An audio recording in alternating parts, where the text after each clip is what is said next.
కూర్చోండి. Praise the lord. దేవుడికి స్తోత్రములు కలుగునుగాక. మీరందరినీ నడిపించినటువంటి దేవుడికి ఘనత మహిమ యుగములు ఆయనకి చెందునుగాక. చాలా సంతోషము. బుధవారం దినమున ఇంతమంది రావడం అనేటువంటిది చాలా ఆనందకరము. ఎందుకంటే సాధారణంగా ఇలాంటి దినాలలో ఎక్కువ మంది రావడాన్ని మనం చూడము. స్థానికంగా ఉన్నవారు కూడా చాలామంది డుమ్మలు కొడుతూ ఉంటారు ఈ దినాన్న. అయినా సరే మిమ్మల్ని నడిపించినటువంటి ప్రభువును నిజంగా నేను ఘనపరుస్తూ ఉన్నాను. ఆమేన్. మీరందరూ కూడా ప్రభువునందు ఆనందంగా ఉండాలని ఆశిస్తూ ఉన్నాను. మిమ్మల్ని ఆనందంగా వచ్చిన ప్రభువుకి స్తుతులు స్తోత్రాలు చెల్లిస్తూ ఉన్నాను. ఆమేన్. చాలా మంచిది, సంతోషం. మన యొక్క సమయాన్ని దేవుని యొక్క లేఖన భాగాల్లో గురించి మనం ముందు కొనసాగింపజేసే ప్రయత్నం చేద్దాం. మత్తయి సువార్త 24వ అధ్యాయము.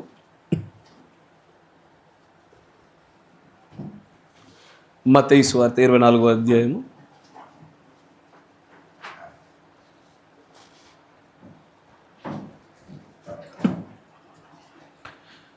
మొదటి వచనం నుంచి గమనించినట్లయితే, యేసు దేవాలయం నుండి బయలుదేరి వెలుచుండగా ఆయన శిష్యులు ఆ దేవాలయపు కట్టడములు ఆయనకు చూపింపవచ్చిరి. అందుకు ఆయన, మీరు ఇవన్నీ చూచుచున్నారు కదా, రాతి మీద రాయి ఒకటైనను ఇక్కడ నిలిచి ఉండకుండా పడద్రోయబడునని మీతో నిశ్చయముగా చెప్పుచున్నానని వారితో అనెను. ఆయన ఒలివ కొండ మీద కూర్చుండి ఉన్నప్పుడు శిష్యులు ఆయన యొద్దకు ఏకాంతముగా వచ్చి, ఇవి ఎప్పుడు జరుగును? నీ రాకడకును ఈ యుగ సమాప్తికి నీ సూచనలేమి? మాతో చెప్పుమనగా యేసు వారితో ఇట్లనను, ఎవడును మిమ్మల్ని మోసపరచకుండా చూచుకునుడి. అనేకులు నా పేరిట వచ్చి నేనే క్రీస్తునని చెప్పి పలువురిని మోసపరచెదరు. మరియు మీరు యుద్ధములను గూర్చి యుద్ధ సమాచారములను గూర్చి వినబోదురు. మీరు కలవరపడకుండా చూచుకునుడి. ఇవి జరగవలసి ఉన్నవి కానీ అంతము వెంటనే రాదు. దేవుడికి స్తోత్రములు కలుగునుగాక. మీరున్న చోటే తలలో ఉంచండి, కళ్ళు మూసుకోండి. దేవుని యొక్క ఆత్మ సహాయ విషయం మనందరం కలిసి ప్రార్థన చేసుకుందాం. కనికరపూర్ణుడా, సర్వశక్తి సంపన్నుడా, వాక్యమునకు అనువాదకుడా, ఈ సమయంలో ప్రభువ ప్రార్థించుచున్నటువంటి మా మనవులను మీరు వింటున్నారని, ప్రభువ ఇద్దరికంటే ఎక్కువగా కూడుకుని ఉన్న చోట ఈ భూమి మీద ఏ ఇద్దరి ప్రార్థన ఏకీభవించిన మీరు చేస్తారని మాట ఇచ్చినటువంటి ఆ మాట పైన మేము విశ్వాసాన్ని ఆధారము చేసుకొని ఇక్కడ మేమందరము ఏకత్వంలో ప్రభువ ఏకాత్మతో అడుగుతా ఉన్నాం. ప్రభువ మా మధ్యలోనికి మీరు దిగిరండి నాయన. మా నాయన బోధింపదగిన ఆత్మను నాకు గ్రహింపనటువంటి శక్తిని ప్రభు నీ పిల్లలకు మీరు దయచేయండి. ఈ కుడికంతా కూడా నీ కంటికి ప్రభువ నీ దృష్టికి యుక్తముగాను నాయన మేమందరము కూడా ఆత్మారాధన సత్యారాధన చేయునట్లుగాను దయచేసి మమ్మల్ని అందరూ మీరు మలచమని బలపరచమని స్థిరపరచమని ప్రభు అయిన యేసుక్రీస్తు నామములో ప్రార్థన చేయుచున్నాము. ఆమేన్. Praise the lord. మంచిది, చాలా సంతోషం. చదవబడినటువంటి లేఖన భాగాన్ని మనం గమనించినట్లయితే మత్తయి సువార్త 24వ అధ్యాయంలో యేసు ప్రభువుతో శిష్యులకు మధ్యలో జరుగుతున్నటువంటి ఒక అతీతమైనటువంటి సంభాషణ. ఈ సంభాషణ జాగ్రత్తగా వినండి. యేసు ప్రభు వారి యొక్క పరిచర్య అంతట్లో ఆయన చేస్తున్నటువంటి సేవలో అనేకమైన విషయాలు బహిరంగంగానే ప్రకటించి ఉన్నప్పటికీ వాటి అర్థాలు మాత్రము కేవలము రహస్యంగా వాళ్ళ శిష్యుల కోసం మాత్రమే దాచి ఉంచాడు ఆయన. ఇక్కడ 24వ అధ్యాయంలో మాట్లాడుతున్నటువంటి ఈ మాటలు కూడా బహిరంగంగా అనేకుల కోసం మాట్లాడినప్పటికీ దీనిని గ్రహించుటకు మాత్రము అక్కడ ఒక మాట అంటున్నాడు చూడండి. 3వ వచనంలో అంటాడు, ఒలివ కొండ మీద కూర్చి ఉన్నప్పుడు శిష్యుల ఆయన యొద్దకు ఏకాంతముగా వచ్చి. Praise the lord. జాగ్రత్తగా గమనించండి, బైబిల్లో ఏ పదము కూడా ఊరికే ప్రస్తావించబడదు. చాలా కొండలపైన యేసు ప్రభు తిరుగుతున్నప్పుడు ఇది ఖచ్చితంగా ఒలివ కొండ అయి ఉండాలా? ఒలివలు దేనికి సాదృశ్యమయ్యా? ఒలివ చెట్లు దేనికి సాదృశ్యము? యేసు ప్రభు యొక్క తండ్రి సింహాసనం ఇరుపక్కల ఏమున్నాయి? అయ్యయ్యో, మీరు ప్రత్యక్షతనే కళ్ళజొల్లు పెట్టుకోవాలి. Praise the lord. అనేక కొండలపైన తిరుగుతూ వచ్చాడు ఆయన. Yes or no? గొల్గొతా కొండ ఎక్కినాడు, అనేక కొండలు ఎక్కాడు ఆయన. కానీ ఖచ్చితంగా ఈ మాటలు మాట్లాడుతున్నటువంటి ఏ మాటలు ఈ 24వ అధ్యాయంలో ఏమున్నవి? అన్నీ కూడా ఆయన రాకడకు యుగ సమాప్తికి సూచనలు.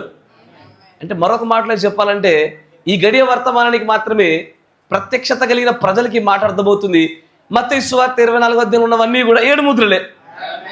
అంటే 7 ముద్రల యొక్క వర్తమానమును దేవుడు శిష్యులకు పరోక్షమైన రీతిలో బయలుపరచడానికి గల ఏర్పాటు చేసుకున్న స్థలం కూడా ఒలీవ కొండలే. దానికి పేరు ఒలీవ కొండలు ఎందుకు వచ్చి ఉండాలా?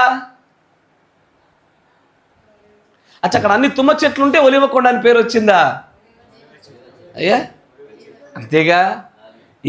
ఒక ప్రాంతంలో ఎవరు ఎక్కువ నివసిస్తారో అక్కడ ఎక్కువ ఏముంటుందో దాని పేరు అది వచ్చేస్తుంది. ఆమేన్, అంతేనా? అంటే ఆ కొండపైన అధికంగా ఏం కనబడుతుంటాయి కదా. అంటే ఆ ఒలీవ చెట్ల మధ్యలోనే ఈ ప్రత్యక్షతలు రావాలా. ఆ ఒలీవ చెట్లు ఉన్న చోటే ఈ విషయాలు బహిర్గతం అవ్వాలా. ఆమేన్. అంటే ఆ ఒలీవ చెట్లు దేనికి సాదృశ్యమయ్యా అంటే మోషే, ఏలియాల యొక్క, క్రీస్తు యొక్క ఈ ముగ్గురు పరిచయలకు సాదృశ్యం అది. ఆమేన్. ఆ రీతిగా వస్తున్నటువంటి ఆ ప్రత్యక్షతలు గమనించండి. ఆయన అంటాడు ఏకాంతముగా వచ్చి ఈ ప్రశ్న అడుగుతున్నారట. ఎందుకని? ఏకాంతంగా దేని గురించి అడిగారు? బహిరంగంగా ఒక మాట చెప్పాడు కాబట్టి. ఏందా బహిరంగంగా చెప్పిన మాట? మీరు చూస్తున్నటువంటి ఈ అందమైన మందిరంలో రాయి మీద రాయి నిలబడదు నాన్న కదా. రాయి మీద రాయి నిలబడినటువంటి కాలం ఒకటి వస్తున్నది. అప్పుడు మీరు ఎంతగానో ప్రశంసిస్తున్నటువంటి ఈ మందిరం మీకు కంటికి కనిపించదు. ఈ మాట అయితే అందరి కోసం చెప్పాడు, కానీ తర్వాత చెప్పుతున్న మాటలు అందరి కోసం కాకుండా కేవలం ఆయన ఎన్నిక చేసుకున్న ప్రజలకే చెప్తున్నాడు ఆయన. ఆమేన్. కానీ అక్కడ ఎన్నిక చేసుకుంటున్న ప్రజలు, అక్కడున్న వారిలో జాగ్రత్త గమనించండి. అక్కడ ఆయన శిష్యులు ఉన్నారు. ఆమేన్. శిష్యుల్లో అక్కడ యూదా ఉన్నాడే.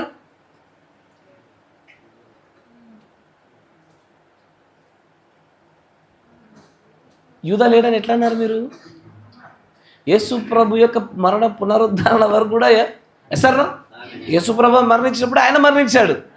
యేసు ప్రభు వారి యొక్క మరణం తర్వాత యూదా యొక్క మరణము. అంటే అప్పటి వరకు కూడా ఆయన పట్టబడే వరకు కూడా యూదా అతనితో పాటు తిరుగుతున్నాడుగా.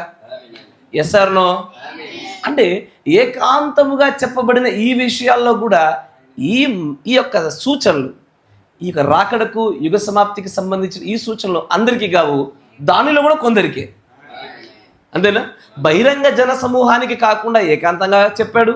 మళ్ళీ దాంట్లో కూడా కొంతమందికి చెప్పాడు ఆయన. ఆమేన్. అట్లాగే చెప్తాను కొంచెం ముందుకు వస్తూ ఆయన ఒక మాట అంటాడు.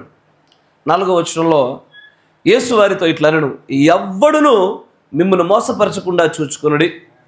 అనేకులు నా పేరిట వచ్చి నేనే క్రీస్తునని చెప్పి పలువురిని మోసపరిచెదరు. ఆమేన్. Praise the lord. చాలా కాలం తర్వాత మరలా మనము దేవుని యొక్క ఈ కాల వర్తమానికుడు మరియు వర్తమాన అంశాన్ని మనం చూస్తూ ఉన్నాం. దానిలో సహోదరుడు బ్రహ్నం గారు దేవుడు కాదు, క్రీస్తు కాదనే ఒక అంశాన్ని మనం చూసాం. ఆమేన్. కానీ దాంట్లో ఇంకొంచెం ముందుకు సాగే ప్రయత్నం చేద్దాం. ఎందుకంటే దాని గుండా వచ్చినటువంటి అనేకమైనటువంటి దుర్బోధనలు నేడు ఈ తెలుగు రాష్ట్రాల్లో బాగా తిరుగుతూ ఉన్నాయి. ఎందుకంటే ఆ విషయంలో మిమ్మల్ని మీరు జాగ్రత్త పడాలి, వాటిని గురించి మీకు అవగాహన ఉండాలి. దేవుడు అంటాడు, నా పేరిట అనేకులు వచ్చి నేనే క్రీస్తునని చెప్తారు. వాళ్ళు కరెక్టేనా? అనేకులు వచ్చి నేనే యేసునని చెప్తారా, క్రీస్తునని చెప్తారా?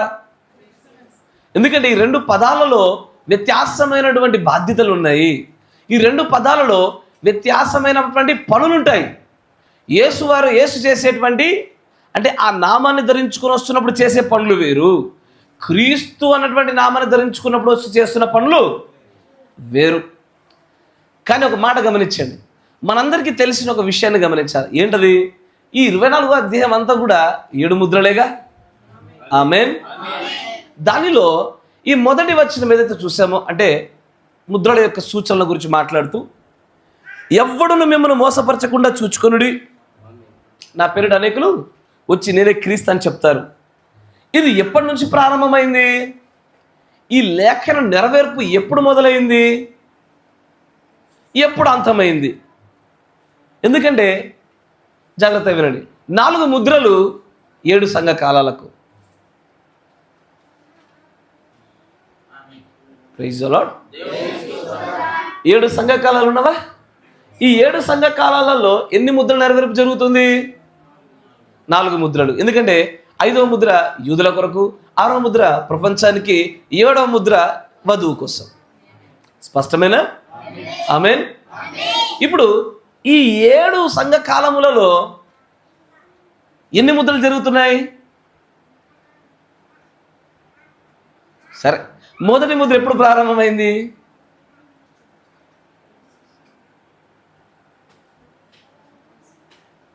మొదటి ముద్ర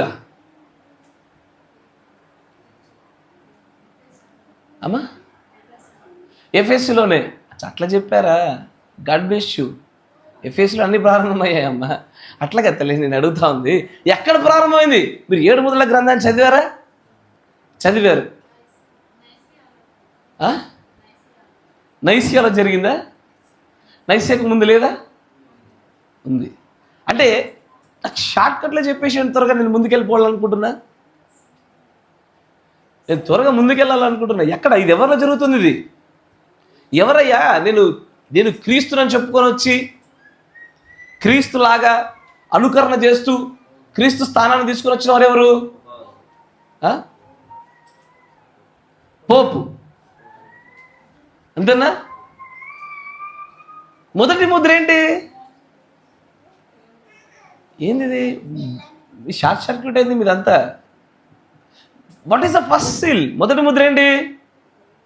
సాధారణంగా చెప్పండి నాకు. ಮತ್ತೆ అది ప్రకటన గ్రంథం 6వ అధ్యాయంలో చెప్పండి. మొదటి ముద్ర ఏంటిది? తెల్లని గుర్రం ఒకటి బయలు వెళ్ళెను. అంతేనా? జయించుటకు బయలు వెళ్ళెను. వాడి చేతిలో విల్లున్నది కానీ బాణాలు లేవు. వాడికి కిరీటము ఇయ్యబడెను. అరే, అది కూడా నేనే చెప్తున్నా, మీరేం చెప్తలేరు. అంటే అది ఎక్కడ? ఇదేనా మొదటి ముద్ర? దాని వివరణే కదా ఇక్కడ వచ్చింది. ఇది ఎప్పుడు జరిగింది? సరే, పోపులో జరిగింది. Yes or no? కరెక్టేనా? మీరేం మాట్లాడడం లేదు. దయచేసి చెప్తున్నా, మీరు ఇంత కష్టపడి వచ్చిన ప్రయాసం వ్యర్థమైపోతుంది. నేను ఆపేస్తాను అర్ధాంతరంగా, మీరు సరైన రీతిలో నాకు ప్రతిస్పందించకపోయినట్లయితే. ఆసక్తి కలిగిన రోజు మాట్లాడుకుందాం. మొదటి ముద్ర యొక్క నెరవేర్పు ఎప్పుడు జరిగింది?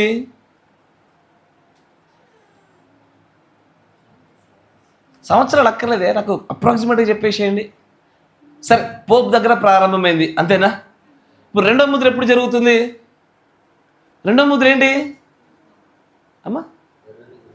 ఎర్రని గుర్రం. అంటే యుద్ధములు, అంతేనా? ఎవరు చేస్తారు యుద్ధాలు?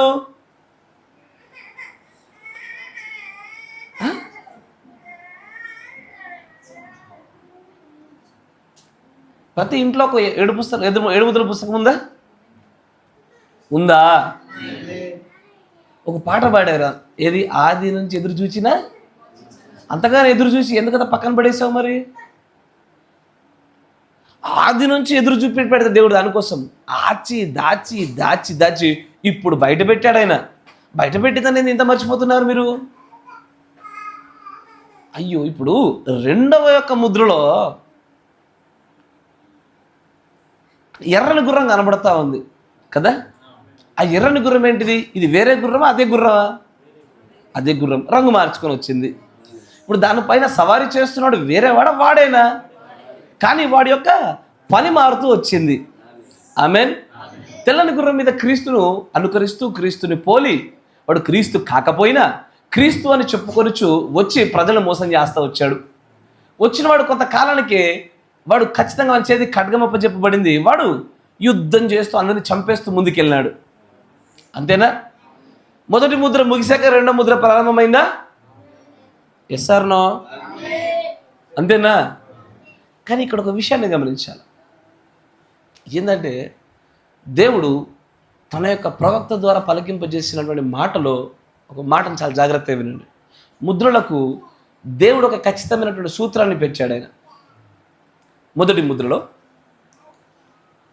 First seal 63-0318.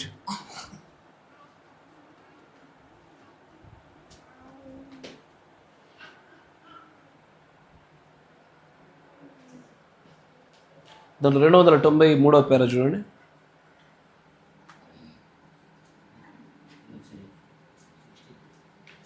(63-0318) 293.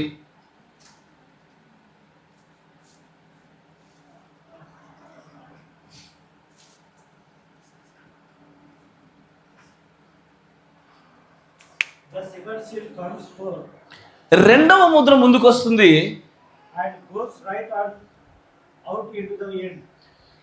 అది అంతం వరకు సాగుద్ది. మూడవ ముద్ర వస్తుంది. అది అంతం వరకు సాగుద్ది.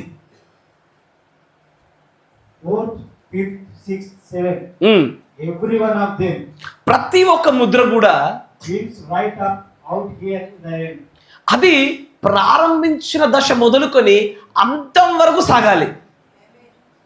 ఎందుకంటే నేను కొంతమంది పాస్టర్లు చెప్పగా విన్నా, ఏమని, 4 ముద్రలు 7 సంఘకాలాలు అంటే 7 సంఘకాలం అయిపోయింది. ఇప్పుడు మనం వధుకాలంలోకి వచ్చాం కాబట్టి ముద్రలు అయిపోయినాయి. ఏంటది? ముద్రలు అయిపోయినాయి. మీ జ్ఞానానికి కూడా పొడిగింపు అయిపోయింది. రీఛార్జ్ చేసుకోవాలి మళ్ళీ ఒకసారి విమోచన గ్రంథాన్ని చదివి. కానీ దేవుని యొక్క ఆలోచన విధానం చూడండి, ఇది సమస్తానికి అంతము. ఇక్కడ మొదటి ముద్ర ఇక్కడ ప్రారంభమైతే చివరి వరకు సాగాలి. రెండవ ముద్ర ఇక్కడ ప్రారంభమైతే చివరి వరకు సాగాలి. మూడవది చివరి వరకు, 4వది చివరి వరకు, 5 చివరికి, 6 చివరికి, 7 చివరికి. మీకు అర్థమవుతుందా? అంటే ఈ ముద్రలో ఏదైతే చోటు చేసుకుంటుందని యేసుప్రభు వారు చెప్పారో అది రెండవ ముద్ర ప్రారంభం అవ్వగానే ఇది ముగింపు జరగడంలే, ఇది కొనసాగింపుగా చివరి వరకు రావాలి. అంతేనా? Yes or no? Basic common సెన్స్తో ఆలోచించిన మనకు అర్థమవుతుంది. మొదటి ముద్రలో ఒకడు వచ్చి క్రీస్తు కాకపోయినా వాడు క్రీస్తు అని పలువురిని అనేకులు మోసపరుస్తాడు. వాడు వచ్చి వెళ్ళిపోవడం కాదు, వాడు వచ్చాడు, నేటికి నడుస్తూనే ఉన్నాడు వాడు. వాడి తర్వాత అనేకులు వచ్చారు. Yes or no? అంటే నేటికి మొదటి ముద్ర ఇప్పటికీ కొనసాగుచున్నదా? అయ్యా, మనం ఏ ముద్రలో ఉన్నాము? మనం ఏ ముద్రలో ఉన్నాము అంటే, మనం అంటే నేను వధువుని గురించి మాట్లాడుతున్నాను. మనము 7వ ముద్రలో ఉన్నాము. అంతా విన్నాక ఏమవుతుందా అన్నట్లుంది వరం. ఇప్పుడే కదా లాస్ట్ వరకు 7 ముద్రలు నడుస్తారు, మనం 7 ముద్రలో ఉన్నాము. కరెక్టేనా? 7 ముద్రలు చివరి దాకా సాగుతాయి నాయన అంటా ఉంటే ఇప్పుడు ఎక్కడున్నట్టు? 7 ఉన్నట్టేగా. అది కదా 7 ముద్రలలో. నేను 7వ ముద్రలో అనలే, పాడలేదు పాట. ఆ పాటలు ఊరికి పాడించలే, మీకు ఉపయోగపడతాను పాడించా. ఇక మర్చిపోరు. ఇక 7వ ముద్రలో అని పాడతలే, 7 ముద్రలలో నన్ను నేను చూసుకుంటున్నా. పాడతారు కానీ పట్టుకోలేకపోయారు. ప్రత్యక్షత లేకుండా పాడితే ఏం లాభం? అది ఊరికే పెదవులతో అట్లా ఉచ్చరించి గట్టి గట్టికి మంచిగా పాడుతున్నారు, చప్పట్లు కొట్టి చక్కగా. ఏం లాభం చెప్పండి? అట్లా ఏం రాశాడు? ఒక పాటలో సిద్ధాంతం ఏంటి, వాక్యం ఏంటో చూడాలిగా. 7వ ముద్రలో నన్ను నేను కాదు, ఏదది 7 ముద్ర. ఎందుకంటే అంతం వరకు కూడా ప్రతి ముద్ర సాగుతూ వస్తుంది. కరెక్టేనా? అంటే ఇక్కడ మొదలుపెట్టినటువంటి అనుకరణ చేసేటువంటి అబద్ధ క్రీస్తులు అంతం వరకు రావాలి, చివరి దాకా. ఎప్పటిదాకా? వధువు ఎత్తబడిన తర్వాత కూడా అబద్ధ క్రీస్తులు వస్తారు. వధువు ఎత్తబడిన తర్వాత కూడా అబద్ధ క్రీస్తులు వస్తూనే ఉంటారు. వధువు ఎత్తబడే వరకు కూడా. అయ్యా, ఇప్పటికీ ఈ 2వ సీల్ చూడండి. 2వ సీల్ ఏంటయ్యా? సాధారణమైన భాషలో, సరళమైన భాషలో చెప్పండి ఒకసారి నాకు. ఏంటది? మళ్ళా యుద్ధం అంటారా నాయన? నేను రావడానికంటే ముందు వేసిన ఆ పునాదిని కొద్దిగా మర్చిపోండి, కొద్దిగా మర్చిపోండి. ఆ యుద్ధం అన్న చోట మీరు ఆగినారంటే ఇబ్బంది. ఇప్పుడు అక్కడ ఏం జరిగింది? 60 మిలియన్ ప్రొటెస్టెంట్ల పైన మరణం జరిగింది. Yes or no? కరెక్టేనా? అంటే నమ్మిన నిజ క్రైస్తవుల పైన, దేవుని నమ్ముతున్న వారి పైన దండయాత్ర జరుగుద్ది. ఇప్పుడు కూడా మణిపూర్లో జరుగుతలేదు అయ్యా. అరే, ఇప్పుడు మణిపూర్లో జరుగుతున్నది ఏంటి? క్రైస్తవుల పైన ఒక విపరీతమైన దాడి జరుగుతున్నది. Yes or no? ఎందుకు జరుగుతున్నది అంటే అది ఈ ప్రాంతంలో మరొక రూపంలో వచ్చిన రెండో ముద్ర. Yes or no? అక్కడ వాడు రోమ్లో పోప్ లాగా ఉన్నటువంటి అంత్యక్రీస్తు ఆత్మ అన్యత్వ రూపంలోకి ఇండియాకి వచ్చి కూర్చుంది. Yes or no? Praise the lord. సాధారణమైనటువంటి వర్తమానాలు చెప్పి చెప్పి మీకు మర్మాలు అర్థం కాకుండా పోయినాయి ఆయన లాస్ట్కి. సడన్గా ముద్రల గురించి దాని చుట్టూ తిరుగుతుంటే మీ మొహాలు కన్ఫ్యూజన్ కనబడుతున్నాయి నాకు. అచ్చగా మర్మాలు పెడితే ఇవి ఎగిరిపోతే, ఇవి మొదలు పెడితే ఇవి ఎగిరిపోతున్నాయి. కానీ ఎవడైనా సరే అయ్యా మాంసం తింటూ పాలు తాగుతాడా? తాగడుగా. మాంసం తినుకుంటే స్ప్రైట్ ఇదోటి తాగాలి, థమ్స్అప్ లాంటిది. జాగ్రత్తగా వినండి. ఇప్పుడు మీకు 7 ముద్రల గుండా ప్రపంచాన్ని చూడడం మీకు వస్తుందా? లేదు బ్రదర్, 7 ముద్రల గుండా మమ్మల్ని మేము చూసుకుంటున్నామంట. వెలకనవుతున్నారా అయ్యా మీరు? ఇప్పుడు నేను అనేది 7 ముద్రల గుండా ఈ బైబిల్ని చూడగలిగినప్పుడు 7 ముద్రల గుండా ప్రపంచం కనబడుద్ది నీకు. అదే 7 ముద్రల గుండా నిన్ను నువ్వు చూసుకోగలుగుతావు. ఇంకోసారి పాట పడద్దు అనుకుంటాను, నాకు తెలిసి మనం అరుగులే కాదు ఇక. ఇట్లయితే 7 ముద్రలు నిన్ను చూసుకుంటున్నావు అంటే ఎట్లా చూసుకుంటావు చెప్పొకసారి. అంటే ఏంటిది అది? అంటే నిన్ను తెల్లని గుర్రం ఎర్రని గుర్రంగా ఊహించుకుంటున్నావు ఏంది? అంటే ఏంటది? ఆ రాసినటువంటి ఆయన ఎంతో ప్రత్యక్షత చక్కగా రాశాడు ఆయన. ఇప్పుడు సాధారణ మీ డైలీ లైఫ్లో చూడండి ఒకసారి. డైలీ లైఫ్ దినదిన చర్యలు చూడండి. ఇప్పుడు చాలామంది రాజకీయాల పైన విపరీతమైన ఆసక్తి కలిగి ఉంటారు. Yes or no? అంతేనా? ఈ మధ్య కాలంలో ట్రంప్ పైన ఒక హత్య ప్రయత్నం జరిగింది. Yes or no? దానికి ప్రతిగా వాటికన్ సిటీలో ఉండేటువంటి పోపు కొన్ని ఆదరణ మాటలు మాట్లాడాడు. నాకు దాన్ని చూస్తుంటే, అయ్యా నా మాట జాగ్రత్త అండి, నాకు దాన్ని చూస్తుంటే ఏదో అంతర్జాతీయ న్యూస్లా కనబడుతుంది. నా మాట వింటున్నారా? దాన్ని చూస్తుంటే నాకు అంతర్జాతీయ న్యూస్లా కనబడుతుంది. నాకు ఆహాబు యజ్బేలు కలిసిపోతున్న విషయాలు కనబడుతున్నాయి. Yes or no?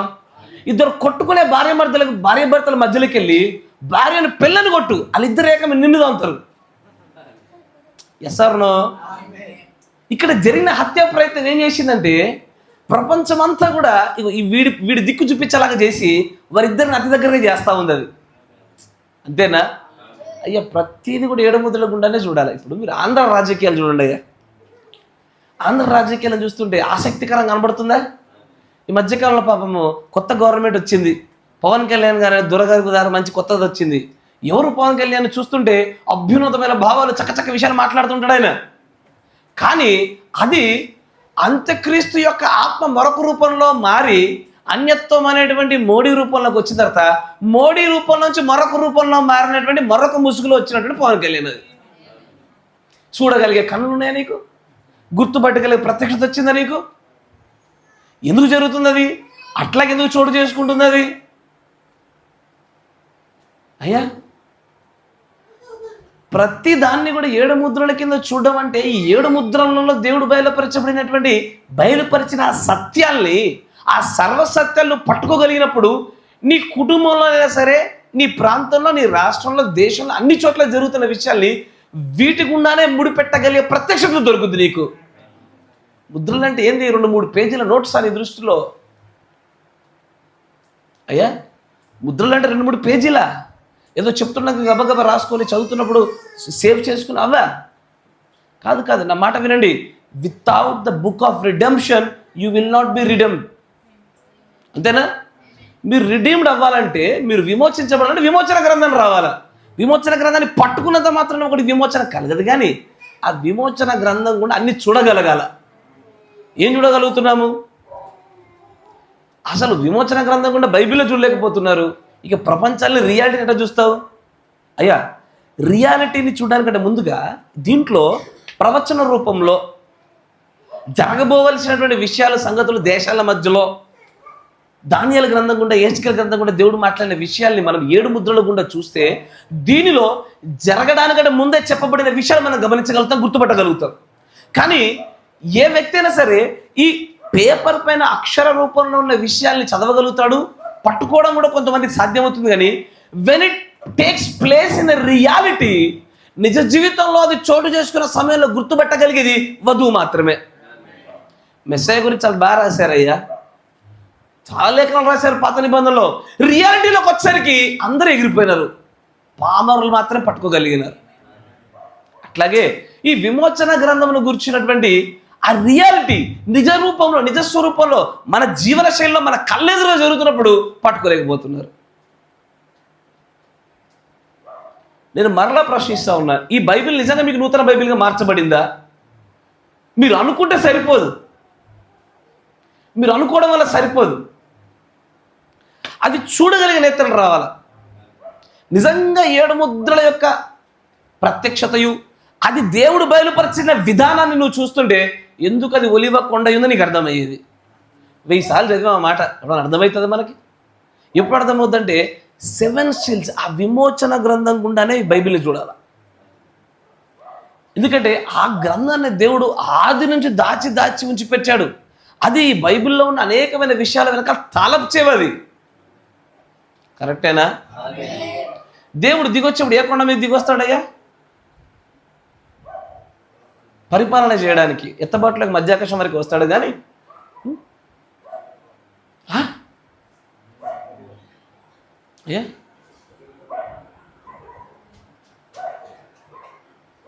ధైర్యం కూడా సరిపోవట్లేదు తెలుసా, చెప్తే ఎక్కడ ఎగిరిపోతామోనని. Bride will never be uncertain. వధువు ఎన్నడూ కూడా అస్పష్టంగా జీవించదు. వధువు ఎన్నడూ కూడా అస్పష్టంగా జీవించదు కదా. ఆయన అడుగు పెట్టినప్పుడు ఆ కొండ బద్దలవుతుందని చెప్పాడు ఆయన. ఏ కొండ?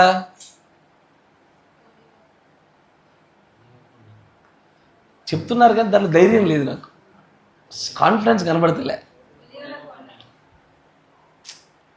సంగమా, నువ్వు ఎక్కడ నిలబడ్డావు చూసుకొని పరిస్థితి నీకు అర్థం కావడంలే.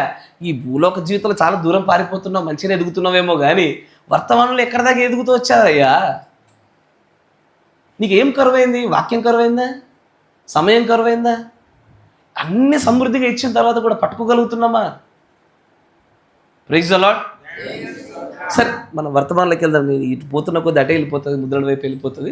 జాగ్రత్తగా గమనించు. మొదటి ముద్రలో దేవుని యొక్క ప్రవక్త ద్వారా దేవుడు మాట్లాడింపజేసిన మాటను చూడండి. ఆయన అంటాడు, అనేకులు నా పేరిట వస్తారు, నేనే క్రీస్తు అని చెప్పుకుంటారు. ఆమేన్. నేనే క్రీస్తు అని చెప్పుకొని వారు అనేకుల్ని మోసపరుస్తారు అన్నాడు ఆయన. అంతేకాకుండా అదే అధ్యాయంలో 24వ వచనంలో అంటాడు చూడండి. 24వ అధ్యాయంలో 24వ వచనంలో చూడండి అని అంటాడు. 23వ వచనం, ఆ కాలమందు ఎవ్వడైనను ఇదిగో క్రీస్తు ఇక్కడ ఉన్నాడు, అక్కడ ఉన్నాడని చెప్పిన ఎడల నమ్మకూడదు. ఎసారో తర్వాత అబద్ధపు క్రీస్తులను వచ్చి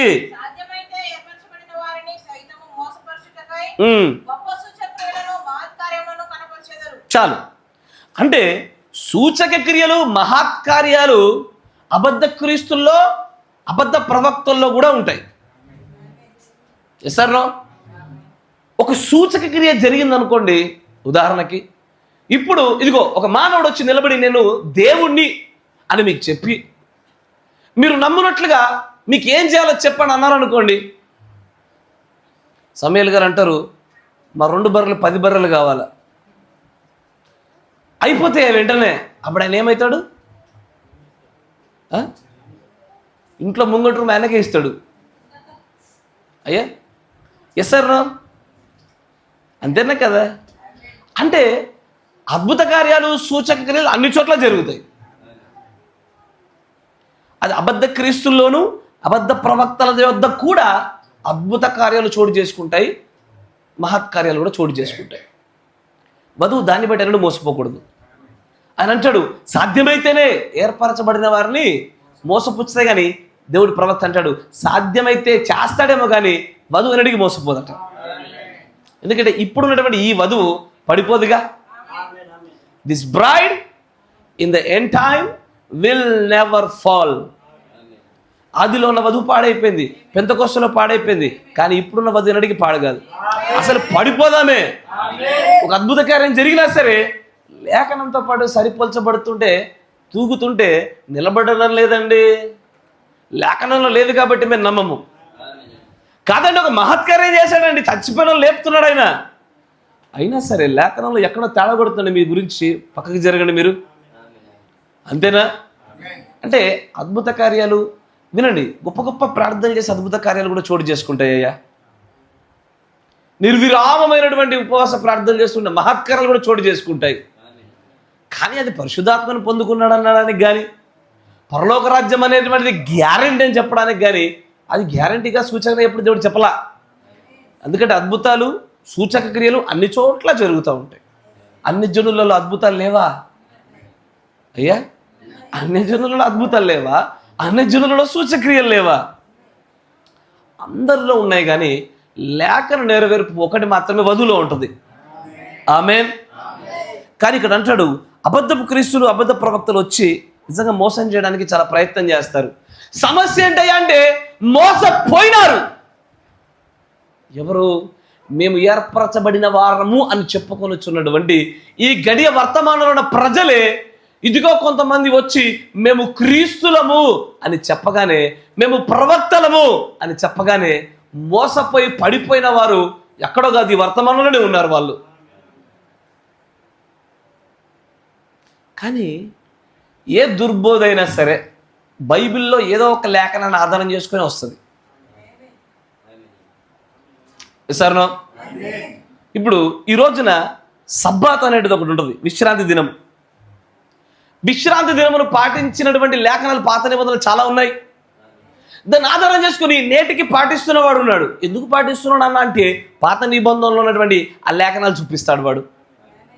నువ్వెందుకు పాటించట్లేదు నాన్న అంటే నువ్వు విశ్రాంతి దినానికి ఆయన ప్రభువు అయి ఉన్నాడు, అది కొట్టివేయబడిందో నువ్వు చూపిస్తావు.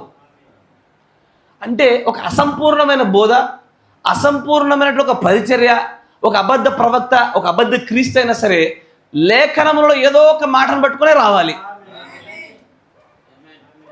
ఎస్ఆర్నో? 100 రూపాయల ఒరిజినల్ నోటు ఉంటే డూప్లికేట్ నోటు మీద కూడా 100నే ఉండాలా? ఈ 100 ఉంటే దాని మీద 1000 ఉంటుందా ఏంది? 100 ఉంటే దాని మీద 100నే ఉండాలా? ఎగ్జాక్ట్లీ అదే రిఫరెన్స్తో కూడా అబద్ధ బోధలన్నీ వచ్చేవి కూడా లేఖనములలో ఉన్నటువంటి ఏదో ఒక మాటను తీసుకునే వస్తాయి. అవి సమస్య అంతా ఎక్కడొచ్చింది అంటే ప్రత్యక్షతల్లో వచ్చింది. ఎవడికి ప్రత్యక్షత ఉంటుంది? ఎవడైతే ఆ ఒలీవ చెట్ల యొక్క అభిషేకాన్ని పొందుకుంటాడో వాడు మాత్రమే ప్రత్యక్షత పొందుకుంటాడు. ఎవరా ఒలీవ చెట్ల అభిషేకము? ఒలీవ చెట్ల యుండి అభిషేకించబడిన వారై అభిషేకించుటకై పెట్టబడినటువంటి కుడి ఎడమ పక్కలు ఉన్నటువంటి మోషే ఎలియాలు. ఆ ఇరువురి పరిచర్య జరిగించబడినటువంటి అదే ఆత్మను పొందుకున్నవాడు తప్ప ప్రతి ఒక్కడు కూడా ఖచ్చితంగా అబద్ధ క్రీస్తుల్ని మరియు అబద్ధ ప్రవక్తల్ని మరియు సూచక క్రియల్ని మహత్కార్యాల్ని వెంబడిస్తారు. Praise the lord.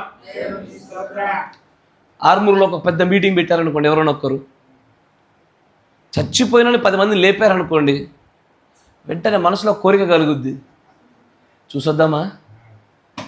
ఏముంది, వాళ్ళు యేసుప్రభు అంటారు, మనం కూడా యేసుప్రభు అంటాంగా. వాళ్ళు యేసుప్రభు అంటారు, మనము యేసుప్రభు అంటాం, వెళ్ళొద్దామా? కలగదా? నిజం చెప్పండి అయ్యా. Yes or no? నిజాలు చెప్తలేరు మీరు. వధువు ఎన్నటికి మోసపోదయ్యా. వధువు మహత్కార్యాలను వెంబడి సూచక్రియల వెంబడి ఎన్నడూ కూడా పడదు. అందుకే దేవుడు తన ప్రవక్త గుండా జరిగించిన దాంట్లోనూ దేవుని యొక్క సొంత పరిచర్యలో కూడా 3 ఈడ్పులలో మొదటి ఈడ్పులో 2వ ఈడ్పులో వధువు బయటకు రాదు. మొదటి ఈడ్పు ఏంటది? స్వస్థత కార్యాలు, అద్భుత కార్యాలు. 2వ ఈడ్పు ఏంటది? హృదయ రహస్యాలు కదా, మర్మములు, లోపల అంతరంగంలో ఉన్న విషయాలు చెప్పుట. వీటి వల్ల వధువు బయటకు రాదు. ఈ మధ్యకాలంలో ఆన్లైన్లో మీరు చూస్తూ ఉంటే ఒక పెద్ద గొడవ జరుగుతూ ఉంది. పేర్లు చెప్పొద్దమ్మా, కొంతమంది చెప్పుకోవచ్చు, కొంతమంది చెప్పకూడదు.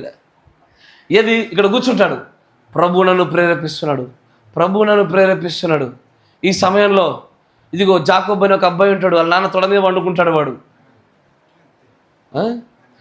చాకోబని ఒక అబ్బాయి అంటాడు, వాడు తొలి మీద పడుకుంటాడు, పిలుస్తున్నాడు అనగానే నిజంగానే వాడు దేవుడు పిలిచాడే అనుకుంటాడు. వాడు అబ్బా నా అంతరంగంలో ఏం జరుగుతుందో అదే తోల్చుకుని అంటాడు. Yes sir no? అరే నా ముందు ఇంకో సహోదరుడు కూర్చున్నాడే, నేను తొడ మీద పడుకుని ఈరికెట్లా కనబడ్డది, ఇంకో కెమెరా యాంగిల్ ఉంది అక్కడ, అంతే. ఇంకో కెమెరా యాంగిల్ ఉండి నాకు ఇక్కడ స్క్రీన్లో కనబడుతుంది, నీకు కనిపించట్లేదు అది, అంతేనా? కానీ ఈ విషయం విశ్వాసాలకు తెలుసా? తెలీదు. అంటే ఆలోచించండి, నేను బయట సంఘశాఖలో జరుగుతున్న విషయాలు చూస్తున్నప్పుడు నీ కంటికి ఏం కనబడుతుందో నాకు తెలియదు, కానీ నా కంటికి ప్రవక్త లేఖనాలు కనబడతా ఉన్నాయి. ఆయన అంటాడు, దేవుడు తనతో మాట్లాడిన మాటలుగా ఫస్ట్ పుల్, సెకండ్ పుల్, మొదటి ఇడుపు, రెండో ఇడుపు ఖచ్చితంగా దుష్టుడు కాపీ కొట్టగలుగుతాడు, థర్డ్ పుల్ని కొట్టలేడు వాడు. ఫస్ట్ పుల్ని స్వస్థతలు కాపీ కొడుతున్నారా? ఎస్. ఫలితాలు వస్తున్నాయా? ఎస్. అద్భుతకరాలు చేస్తున్నారా? ఎస్. మహత్కార్యాలు? ఎస్. అరే విశ్వాసి అంతరంగంలో ఏమనుకుంటున్నారు అది కూడా చెప్పగలుగుతున్నారు వీళ్ళు? Yes. But what about the complete revelation of the word of God? No.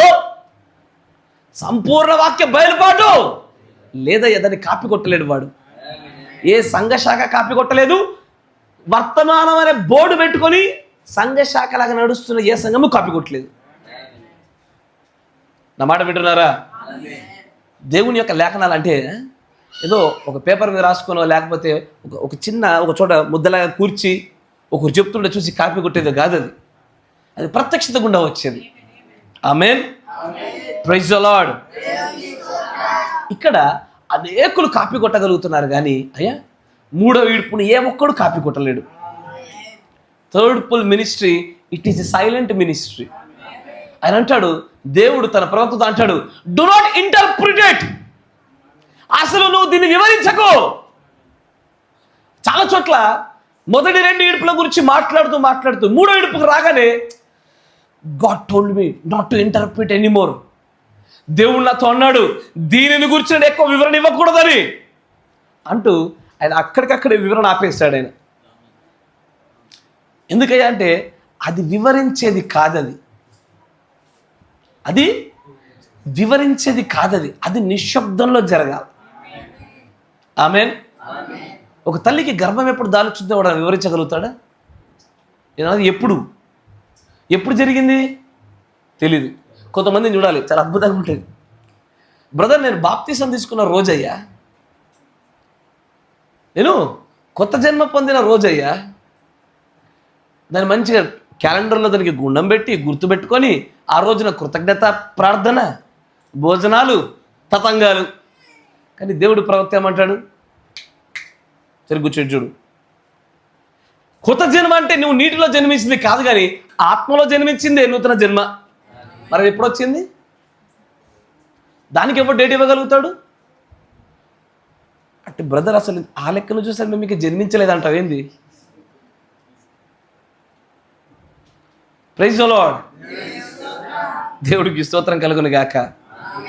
కానీ సబ్జెక్ట్లోకి వెళ్దాం త్వరగా వేగవంతంగా. ఆయన అంటాడు, ఈ మొదటి ముద్రలో ఏదైతే దేవుడు వివరించినటువంటి అనేకులు ఆయన పేరిట వచ్చి మోసపరుస్తూ వస్తున్నారో నేటికి వస్తూనే ఉన్నారు. నేటికి వర్తమానంలో ఉన్న వాళ్ళు అబద్ధ క్రీస్తుల్ని, అబద్ధ ప్రవక్తల్ని పట్టుకోలేకపోయారు. వాళ్ళు they are not able to recognise them. వారికి క్రీస్తు అని చెప్పబడుతున్న ప్రతి ఒక్కరిని నమ్మేస్తున్నారు. తమ్మును తాము ప్రవక్త అని చెప్పుకుంటున్న ప్రతి ఒక్కరిని నమ్మేస్తున్నారు. లోకంలోనికి అనేకమైన ఆత్మలు బయలు వెళ్ళవి ప్రతిదాన్ని నమ్మక. అది నిజంగా దేవుడి ఆత్మలో కదా పరిశీలించి తెలుసుకోమని చెప్తా ఉంటే కాపురని చెప్పుకొనిచిన ప్రతి ఒక్కరిని నమ్ముతున్నారు. ప్రవక్త అని చెప్పుకొనిచిన ప్రతి ఒక్కరిని నమ్ముతూనే వచ్చారు. ఆమేన్. దీన్నే పౌలు గారు అంటారు తెస్సలోనికీయులకు రాసిన పత్రిక, సరే కొరింథీయులకు రాసిన పత్రిక 2 కొరింథీ 11వ అధ్యాయం. త్వరగా వేగవంతంగా, సమయం దాటిపోతూ వస్తూ ఉంది. సబ్జెక్టులోకి వెళ్ళడానికి చాలా టైం పడుతుంది.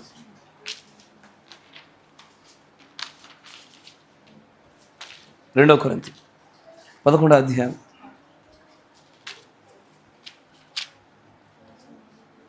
మొదటి వచనం నుంచి.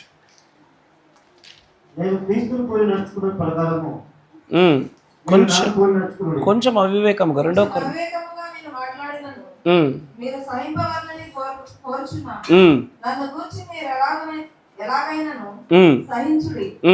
దైవాశక్తితో మీ ఎడల ఆసక్తి కలిగి ఉన్నాను. ఎందుకనగా పవిత్రురాలైన కన్యకనగా ఒక్కడే మనుషునికి అనగా క్రీస్తుకు సమర్పింపవలనని మిమ్మల్ని ప్రదానము చేసి గాని సర్పము తన కుయుక్తి చేత అవ్వను మోసపరిచినట్లు మీ మనసులను చెరపబడి క్రీస్తు ఎడలనున్న సరళత నుండి పవిత్రత నుండి ఎట్లయినా తొలగిపోవనేమో అని భయపడుచున్నాను. ఏలైనగా వచ్చినవాడు ఎవడైనాను మేము ప్రకటింపని మరి ఒక యేసును ప్రకటించినను, లేక మీరు పొందని మరి ఒక ఆత్మను మీరు పొందినను, మీరు అంగీకరింపని మరి ఒక సువార్త మీరు అంగీకరించినను, మీరు వారిని గూర్చి సహించుట యుక్తమే. నేనైతే మిక్కిలి శ్రేష్ఠులైన ఈ అపోస్తలుల కంటే లేఖ మాత్రమును తక్కువ వాడను కానని. చాలు, ఇక్కడ గమనించండి. కొరింథీయులకు రాసినటువంటి ఈ పత్రికలో అంటాడు ఆయన, నేను ఏ క్రీస్తునైతే మీకు పరిచయం చేశానో, ఏ ఆత్మనైతే మీ పైన కుమ్మరించబడడానికి నేను బోధించానో, ఆ ఆత్మను కాకుండా మరి ఒక ఆత్మను మరి ఒక క్రీస్తును ఒకరు అంగీకరించుట క్రీస్తు ఎడలున్న సరళతలో నుంచి జారిపోవుట. అది ఎలాంటి కార్యం అంటే, ఆదిలో అవ్వ చేసిన రీతిగానే మోసపరచబడి సర్ప సంతానముగా జన్మించబడినటువంటి సంతానమైనట్టు. నా మాట మీరు విన్నారా? వేరొక క్రీస్తుని, వేరొక ఆత్మను నమ్మిన పొందిన క్రీస్తు సరళతలోంచి జారిపోయి అవ్వ చేసినటువంటి ఆ ఆది పాపంలో పడ్డట్టే. ఆమేన్. ఈ రోజున చాలామంది బ్రహ్మం అనేటువంటి ఒక వ్యక్తిని క్రీస్తుని చేశారు. నా మాట వింటున్నారా? Praise the Lord. మీకు నేను చెప్పే పేరు కొత్తగా ఉంటుంది, నేను చెప్పబోయే పేరు కొత్తగా ఉండవచ్చు, విని ఉండవచ్చు. మీరు జాగ్రత్తగా ఉండండి. ఎందుకంటే ఇది ఎక్కడో దూరంగా లేదు, తెలుగు రాష్ట్రాల్లో ఉంది, ముఖ్యంగా ఆంధ్ర ప్రాంతంలో అత్యంత బలంగా ఉంది ఇది. ఎస్ థామస్ అనే ఒక సహోదరుడు, అయ్యా ఏంటది, ఎస్ థామస్ అనే సహోదరుడు కర్ణాటక ప్రాంతానికి సంబంధించిన వాడైన ఎంటైం మెసేజ్ బిలీవరే. 1960 ఆ చుట్టుపక్కల ప్రాంతంలో ఈ మెసేజ్ని ఆయన విన్నాడు. బ్రదర్ లారీ, LAWRIE, లారీ అనేటువంటి ఒక వ్యక్తి గుండా ఈ మెసేజ్ని విన్నాడు ఆయన, ఈ గడియ వర్తమానాన్ని విన్నాడు ఆయన. వినిన తర్వాత ఆయనకు సంఘశాఖల్లో ఉన్నటువంటి వర్తమానం అంతయు సరి అయినది కాదని నమ్మి, ఆ తరువాత ఈ లారీ అనేటువంటి ఈ సహోదరుడు గుండా వస్తున్నటువంటి ఆ సత్యమే సరి అయిందని నమ్మాడు ఆయన. నమ్మి అతనితో పాటే కలిసి ప్రయాణం చేశారు. సహోదరుడు లారీ అనేటువంటి ఆయన యొక్క పరిచయంలో వీరందరూ కూడా బాల్యభాగస్తులుగా ఉన్నారు.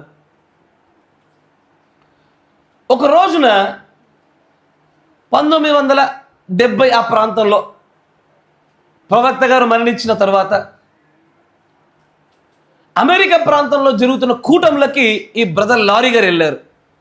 నా మాట వినండి, నేను పేర్లు కూడా ప్రస్తావిస్తున్నానంటే ఎంత ప్రాముఖ్యం మీకు అర్థం కావాలి. మీకు విషయం చెప్పిన, మన స్థానిక సంఘం కాదు కానీ కొంతమంది మనకు పరిచయస్తులుగా ఉండి 10-15 సంవత్సరాలు పరిచయస్తులుగా ఉన్న వాళ్ళ కుటుంబీకుల్లో అనేకులు ఈ దుర్బోధన పడ్డారు. వాళ్ళు అది ఎందుకని అలాగ నమ్ముచున్నారన్న విషయానికి కూడా బైబిల్లో వచ్చే వాళ్ళు ఖచ్చితమైనటువంటి ఆధారాలు చూపిస్తున్నారు. బ్రహ్మం గారు కూడా చెప్పబడిన అనేకమైన ఖచ్చితమైన కొటేషన్స్ కూడా వచ్చారు వాళ్ళు. నా మాట వింటున్నారా? ఆయన అమెరికా ప్రాంతంలో కొనుగా అనేటువంటి ఒక ప్రాంతంలో జరుగుతున్న కూటంలోకి ఆయన వెళ్ళాడు. అక్కడ ఏం జరిగిందో కానీ ఆయన ఆ కూటంలోకి వెళ్ళిన వెంటనే ఆ కూటమును ముగించుకొని ఇండియాకి వచ్చేసాడు. వచ్చి కర్ణాటక ప్రాంతంలో వీరందరూ ఉండేటువంటి ఆ ఏరియాని ఆశ్రమము అంటారు. వాళ్ళు పెట్టుకున్న పేరు దానికి. ఆశ్రమం అంటే ఆ సేవకులు ఆ యొక్క విశ్వాసం అందరూ ఒక చోట సమకూర్చబడేది. ఆ ఆశ్రమానికి రాగానే ఉన్నటువంటి వినూత్నమైన కొత్త బోధ ప్రయత్నించాడు ఆయన. అప్పటి వరకు 1970 వరకు కూడా ఈ వర్తమానంలో ఉన్న వాళ్ళు ఎదురు చూసింది దేనికో తెలుసా? సహోదరుడు బ్రహ్నం గారు మొదటి రాకడలో ఉన్నటువంటి బాప్తిజం ఇచ్చి యోహాను క్రీస్తుని ఎలాగో పరిచయం చేశాడో రెండవ రాకడలో పరిచయం చేయాలి. ఆయన తిరిగి లేస్తాడని నమ్మినటువంటి గుంపులో ఈ వీరందరూ ఉన్నారు. మనుష్య కుమారుడి యొక్క పరిచర్య, ది అపియరింగ్, మనుష్య కుమారుడి యొక్క ప్రత్యక్షత కోసం ఎదురు చూసిన వారిలో వీళ్ళు ఉన్నారు. అది బ్రహ్నం గారిలోనే నెరవేర్పు జరిగిందని నమ్మల. దానివల్ల అక్కడికి ఆయన అమెరికా ప్రాంతానికి వెళ్ళి ఇక్కడికి వచ్చిన తర్వాత తనకు తానుగానే నేనే సన్ ఆఫ్ మ్యాన్ అని చెప్పి పేరు పెట్టేశాడు. ఆయన నేనే మనుష్య కుమారుని చెప్పాడు. చెప్పడం మాత్రమే కాదు, దానికి బైబిల్ ఆధారాల్ని, వర్తమాన ఆధారాలను చూపించడం మొదలుపెట్టాడు. విపరీతమైన జనము కర్ణాటక ప్రాంతంలో ఆశ్రమం చుట్టూ, ఇక్కడ నుంచి ఆఫ్రికా, అమెరికా చాలా ప్రాంతాల నుంచి వచ్చి ఇక్కడికి వచ్చేసారు. వారి దగ్గర ఉన్నటువంటి ఈ సహోదరుడు ఎస్ థామస్ గారు కూడా అట్టగే నమ్మాడు. ఆయన నమ్మి 1972లో, నా మాట జాగ్రత్త, 72లో ఎత్తబాటు అయిపోతుందని చెప్పి చాలా బలంగా చెప్పాడు.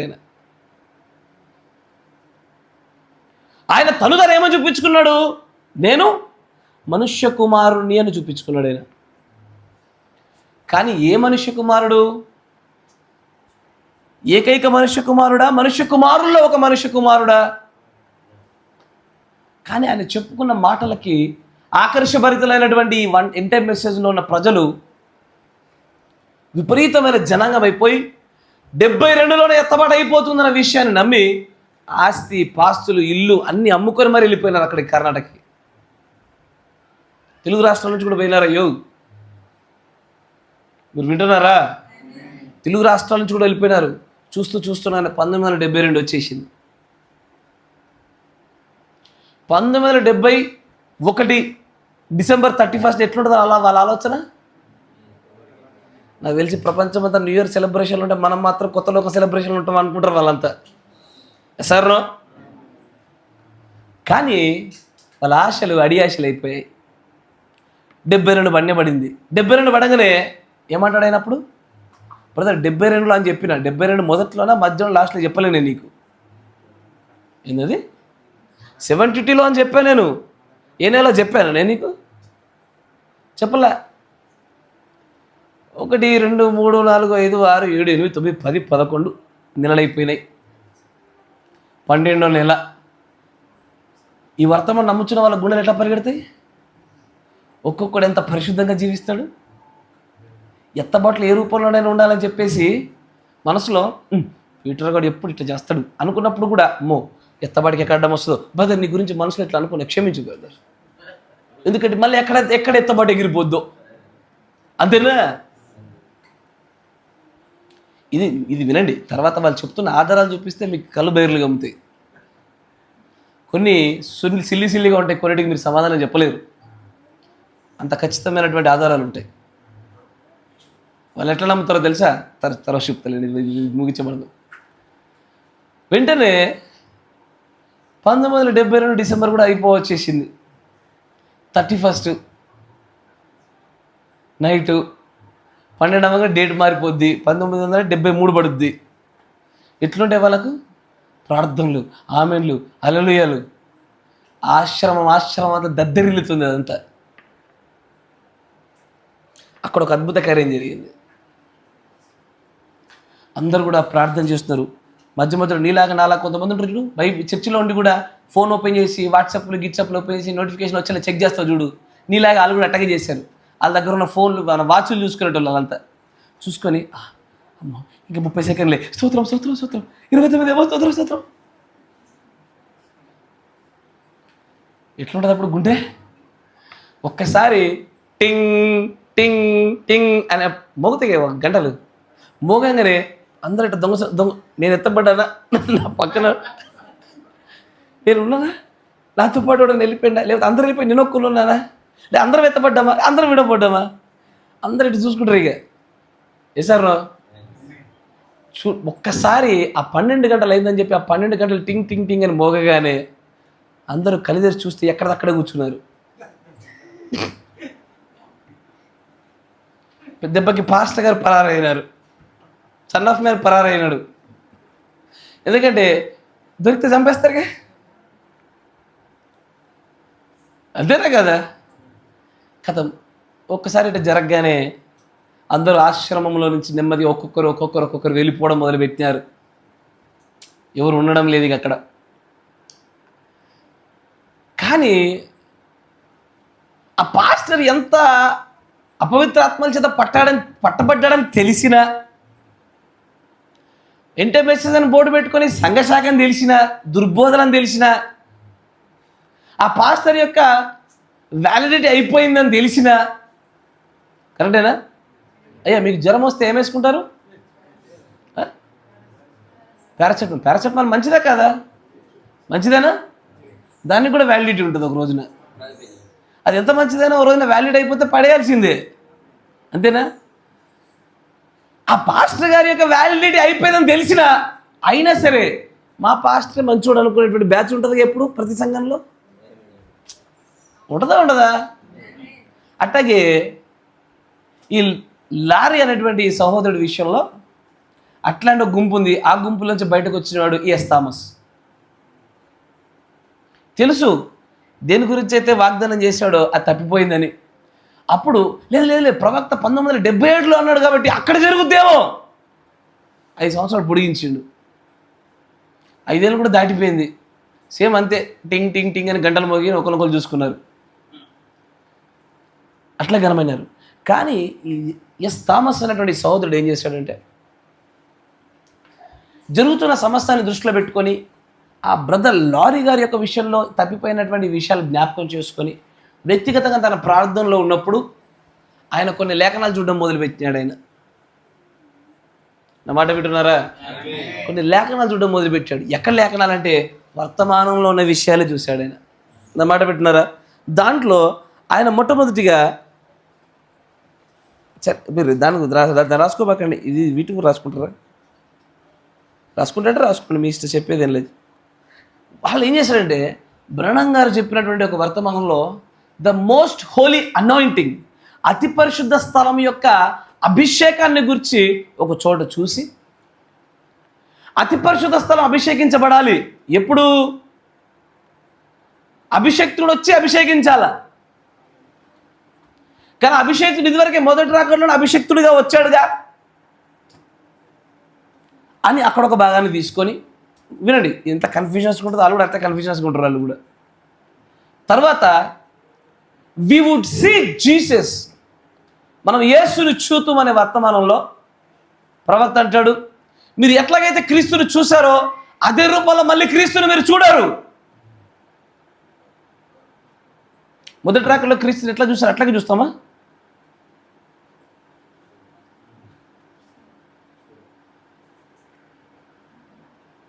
మొదటి రాకడలో మీరు క్రీస్తుని ఎట్లా చూస్తారు, రెండో రాకడ అట్లాగే చూస్తారా?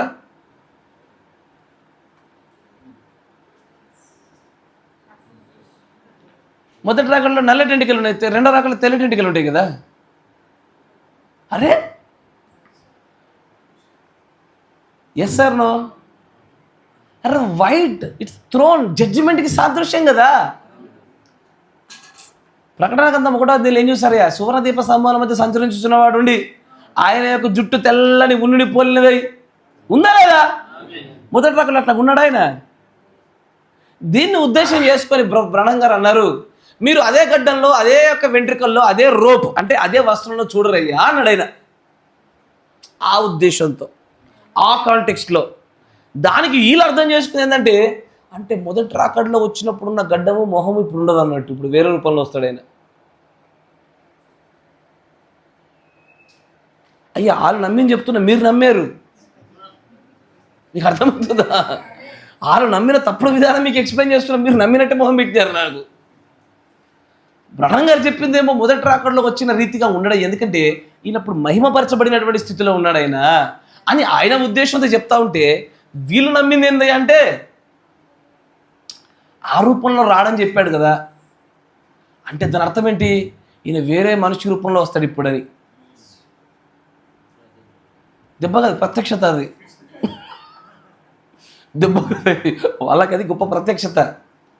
వాళ్ళకి ఎంటెం మెసేజ్లో ఉండి బాగా లోతైన జ్ఞానం పొందుతున్న వాళ్ళను చూసి ఇప్పుడు వాళ్ళ ముందుకు నువ్వు నేను పోయినామనుకో, వాళ్ళు ఏమంటారు తెలుసా? పాలు తాగే పసిపిల్లలారా అంటాడు ఆయన మనల్ని. కాదు బ్రదర్, నేను లోతైన విషయాలు చెప్తా. నువ్వు పాలు తాగే బచ్చగాడివి అంటారు వాళ్ళు. నిజం. ఈ ఎస్ థామస్ గారి యొక్క బ్యాచ్ ఎక్కడెక్కడుందో తెలుసా? తెలంగాణలో ఉంది, ఆంధ్రాలో ఉంది, ముఖ్యంగా ఉత్తర కోస్తా ఆంధ్రాలో విపరీతంగా విజృంభిస్తుంది అది. వాళ్ళ మెయిన్ టార్గెట్ సంఘశాఖ వాళ్ళు కాదు, ఇంటర్ మెసేజ్లో ఉన్న వాళ్ళే. అది ఎవడికి ఈ వర్తమానం చెప్పడు. బట్ ఆయన ఉద్దేశం ఏంటంటే, అంటే ఆ ఎస్ థామస్ గారి యొక్క ఉద్దేశం ఏంటంటే, బ్రహ్మం క్రీస్తు, నేను ప్రవక్త. దానికి ఆధారాలు చూపించాడు ఆయన. ఏంటది?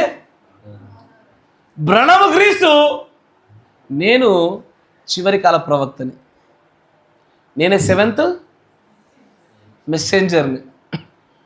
ఇప్పుడు 7th మెసెంజర్ నమ్మిన వాళ్ళు కూడా ఉన్నారు. వాళ్ళు చెప్పిన బోధ ఏంటో తెలుసా? దావీదుకు చిగురు వస్తుంది, అవునా? ఆయన ద్రాక్ష వల్లి, దానిలో తీగ రావాలి. ద్రాక్షవల్లి మొదటి రకంలో వచ్చిన క్రీస్తు, తీగ బ్రహ్మం గారు. వింటున్నారా? ఫలాలు మీరు. అలా బోధ మీరు విన్నారంటే సిస్టమేటిక్గా మిమ్మల్ని డిస్ట్రాయ్ చేసి పడేస్తారు మీ విశ్వాసాలని వాళ్ళు. నెమ్మదిగా వాళ్ళు ఏమంటారు తెలుసా? బ్రదర్, మీరు వర్తమానాన్ని దేవుడి వాక్యంగా నమ్ముతున్నారా అంటారు. మీరేమంటారు? అవునండి. వర్తమానానికి లోపడతారా? అవునండి. ఇక వర్తమానంలో ఈ విషయం ముందు చూడు అంటాడు ఆయన. వర్తమానంలో నేను నీకు దీనికుంటే ఏం చూపించిన? There is a great one coming after me అన్నాడు ఆయన. అన్నాడా? చూసామా? దాన్నే చూపిస్తాను నీకు ఫస్ట్. చూసినామా? ఫస్ట్ వర్తమానంపై నమ్ముతున్నావా నమ్మవా అని అడిగి, ఎప్పుడైనా గుర్తుంచుకోండి, మిమ్మల్ని ఎవరైనా 2 ప్రశ్నలు అడగాలి, 3 ప్రశ్నలు అడగడానికి మీ దగ్గరకు వచ్చారనుకోండి, అన్నీ ఒకేసారి అడగమని చెప్పాలా. లాజిక్ అది. బ్రదర్, మిమ్మల్ని కొన్ని ప్రశ్నలు అడగడానికి వచ్చామని అనుకోండి, అన్నీ ఒకసారి అడగమని చెప్పాలా. లేదు, ఒకదాని తర్వాత ఒకటి అడుగుతున్నామని అనుకోండి, గుర్తుంచుకోండి, అది ట్రాప్. అది ట్రాప్. అది ఇప్పుడు ఉదాహరణకి నేను అడుగుతా,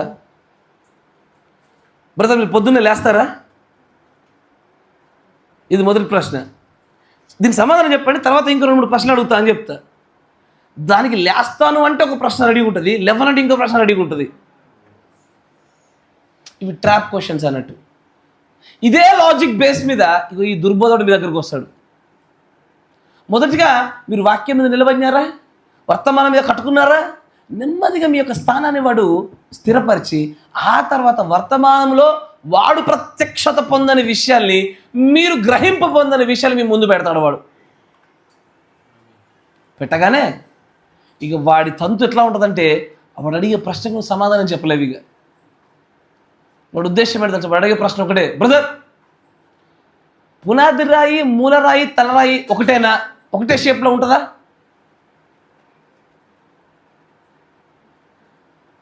ఏంటండి, ఒకటే షేప్లో ఉంటుందా? మీ మెసేజ్ బుక్ చూడండి ఒకసారి, పాటల పుస్తకం చూసుకోండి ఒకసారి.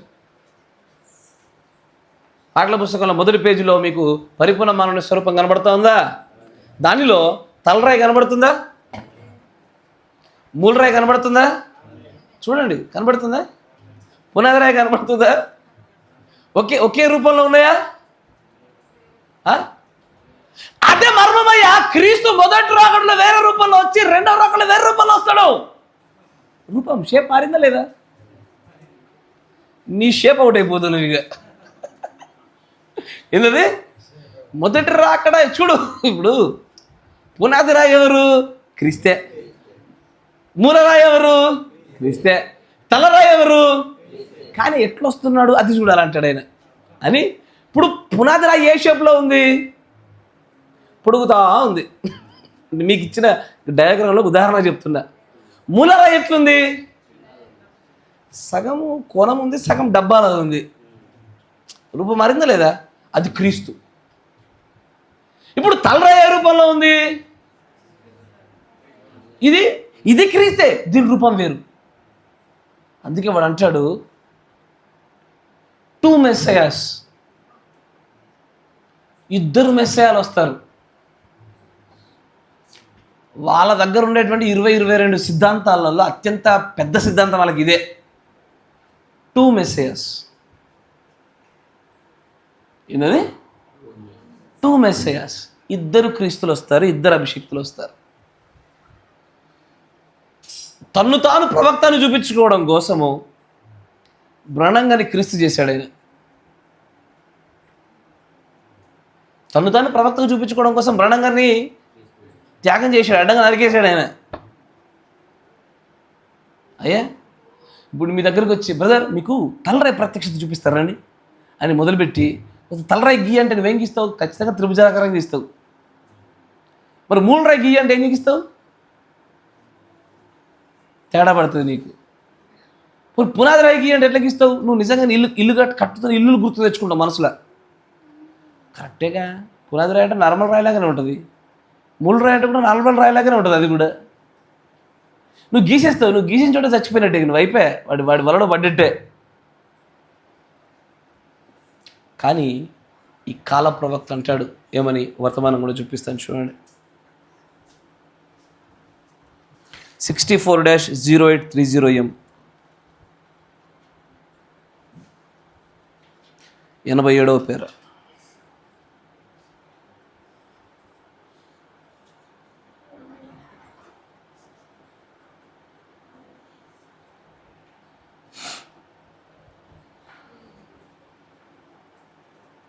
ఇది కొంచెం స్టడీ లాగే సాగుతూ ఉంటుంది, జాగ్రత్తగా అనుసరించండి. దానిపైన ఒక క్వశ్చన్ ఉందా? ఆ క్వశ్చన్ చదవండి, తెలుగులో ఉందా? దయచేసి వివరించండి. ప్రజలు అంటున్నారు ఏమని? సహోదరుడు బ్రహ్నం గారు మనిషి కంటే ఎక్కువ వాడు, ఆయన సృష్టించగలడు. ఆ యేసుక్రీస్తు కూడా అచ్చం బ్రదర్ బ్రహ్నం లాగే ఉంటాడండి, బట్టతలు వేసుకొని.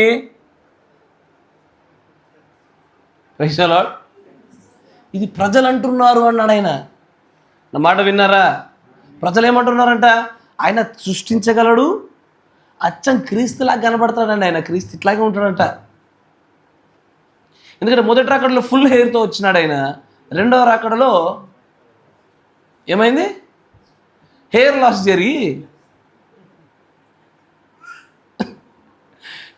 ఇట్లాంటి దుర్బోధులు ఇప్పుడు దొరకాల వాడు చెప్పాలి సంగతి. వాళ్ళు దొరకరు, వాళ్ళ విశ్వాసం దొరుకుతారులే ఒక రోజున. మీరు జాగ్రత్త, మీ దగ్గరకు వస్తున్న వాళ్ళ విషయంలో జాగ్రత్త. వాళ్ళు అక్కడ అడుగుతారు, సోదరుడు బ్రహ్నం మిమ్మల్ని చాలామంది అంటున్నారు, అయ్యా మీరు మనిషి కంటే అధికమైన వ్యక్తులని, మీరు మనుషులు కాదని, మీరు నిజంగానే క్రీస్తు మీ ముఖం రెండు ఒకేలా ఉంటాయని అంటున్నారు అంటాడు ఆయన. అప్పుడు దానికి ఆయన ఏమన్నాడు చూడండి. ఇప్పుడు ఆ వ్యక్తి అంటున్నాడు ఇలాగున,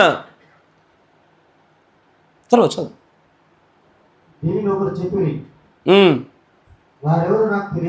తెలీదు,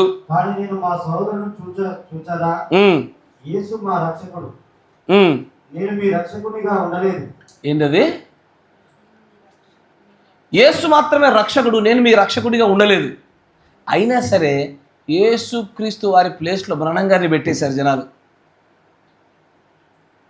పెట్టి బ్రహ్నం గారి స్థానంలో ఈ థామస్ గారు తీసుకున్నారు. తర్వాత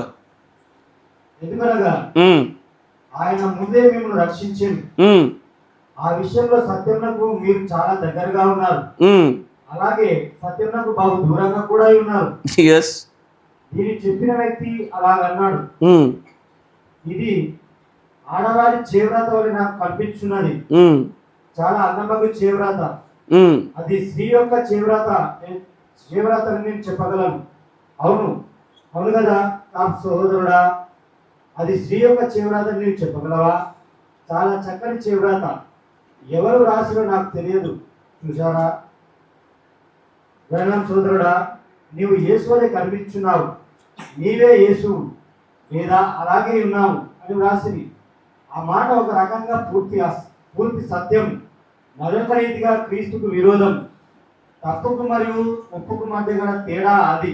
ఇప్పుడు ఇదే మాట తీసుకెళ్ళి మీరు వాడికి చూపించారనుకోండి, ఎవరికి? ఈ దుర్బోధన నమ్ముతున్నోడికి చూపించి ఏమన్నారు అనుకోండి, ఆ మాట చూసాం సగం సత్యం అన్నాడా లేదా? ఆ మాట సగం సత్యం అన్నాడు, సగం అసత్యం అన్నాడు. అంటే మాకు సత్యము, మీకు అసత్యము, మీ కళ్ళు మూయబడ్డాయి.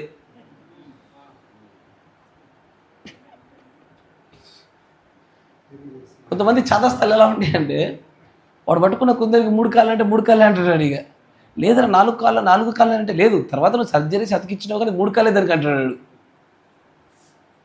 సగం సత్యము సగం అసత్యం అన్నాడా లేదా? మాకు సత్యము, మీకు అసత్యము.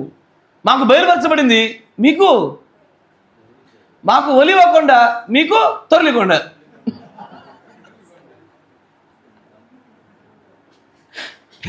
ఏంటది? మా ప్రత్యక్షత వేరు, మీ ప్రత్యక్షత వేరు. అప్పుడు అంటే టీవీలో మా బ్లడ్ వేరు, మీ బ్లడ్ వేరు.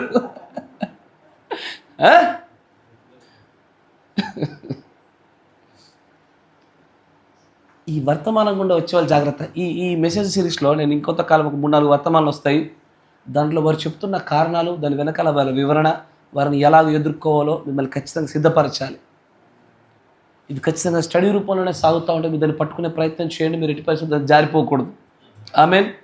కానీ బ్రహ్మం గారు అంటారు ఏమని, నేను క్రీస్తుని కానయ్యా, నేను రక్షకుని కాదయ్యా, నేను కేవలము మీ సహోదరుని మాత్రమే. ఆయన కేవలం సాధారణమైన మనుషుడయ్యా, అలా సాధారణమైన మానవుడు, కాకపోతే ప్రవక్త అని ఒక పరిచర్య చేయించబడినవాడు. అంతేనా? ఆయన తప్పులు చేయలేదా? చేస్తాను, ఆయన తప్పిదాలు చేశాడు. మనలాంటి మానవుడే, కాకపోతే పరిపూర్ణత దశకు తొందరగా చేరుకున్నవాడు ఆయన. ఎందుకంటే ఎన్నిక చేయబడినవాడు గనుక, ఒలివ వృక్షం యొక్క ఆత్మను పొందుకున్నాడు గనుక. ఆమేన్.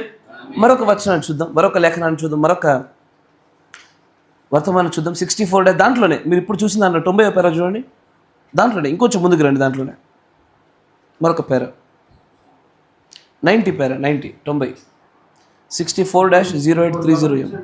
ఇప్పుడు గమనించండి, అది బైబిల్ ప్రకారము అభిషేకమేనా అని అడగండి. చాలా మంది అభిషేకించబడి ఉన్నారు చూసారా, అదంతా చాలా గందరగోళంలో ఉన్నది. ప్రతి విధముకు కలగలుపు ఉన్నది. సాతాను తన యుక్తి అంతటితో వచ్చి పొర్లుపోకుండా బహు ఖచ్చితంగా అనుకరణ చేయుచున్నది. నీవు సంపూర్ణ నిశ్చయత కలిగి ఉండటకు ఒకే ఒక మార్గం ఉన్నది. వాక్యమును ప్రతి వాక్యమును వాక్యంతో పరీక్షించుము. నీవు చేయగలిగినది అది ఒక్కటే. ఏంటది? మహత్కార్యాలు పరీక్షించాలా? అద్భుత కార్యాలు పరీక్షించదమా? సంఘాన్ని పరీక్షించదమా?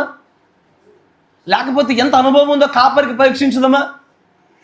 ఎంతమంది ఆత్మను రక్షించాడో దాన్ని పరిశీలించదమా? ఎంత పెద్ద చర్చి కట్టారో దాన్ని పరిశీలించదమా? ఎంత బలంగా సేవ చేస్తున్నాను పరిశీలించదమా? దేన్నయ్యా పరిశీలించాల్సింది? యెషయాలో ఒక అద్భుతమైన మాట రాశాడు. యెషయా చూడండి, యెషయా గ్రంథం 8వ అధ్యాయం చూడండి. యెషయా గ్రంథం 8వ అధ్యాయంలో 20వ వచనంలో ఒక అద్భుతమైన మాట చెప్తా ఉంటాడు ఆయన.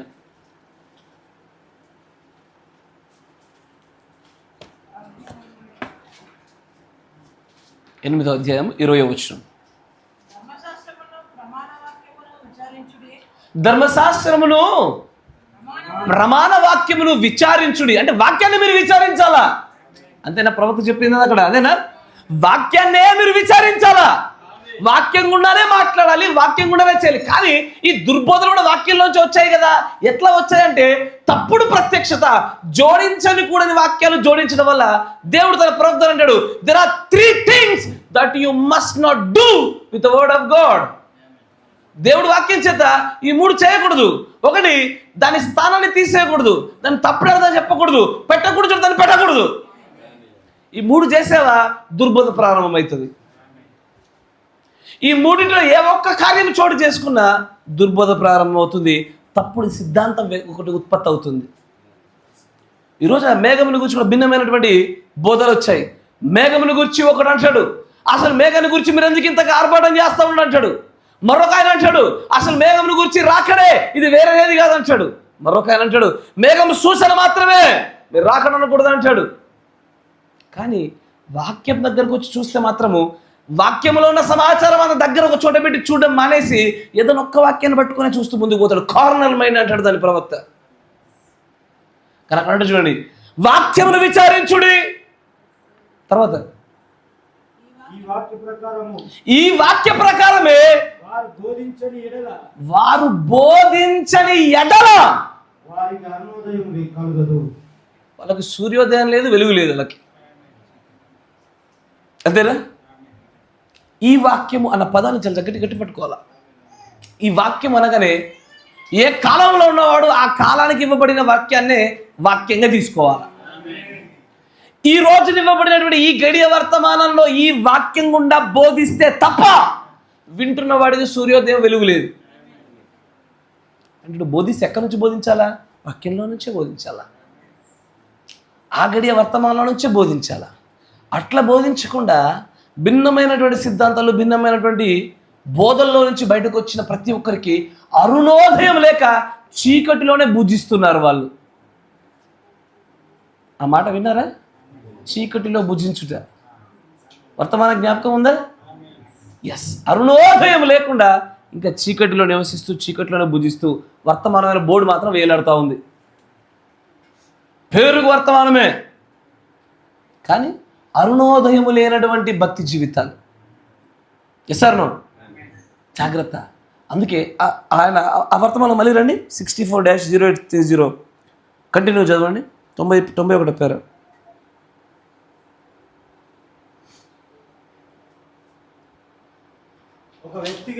ఒక వ్యక్తిగా విలియం బ్రహ్మాం, అవును, అంతేగాని మగవారైనా ఆడవారైనా నన్ను మన రక్షకుడు ప్రభువైన యేసుక్రీస్తు అన్నేలా తప్పు, కానీ ఆయన ఆత్మతో అభిషేకించబడితిమి, ఆయన యొక్క జీవము మనలోకి వచ్చి ఉన్నది. చూసారా?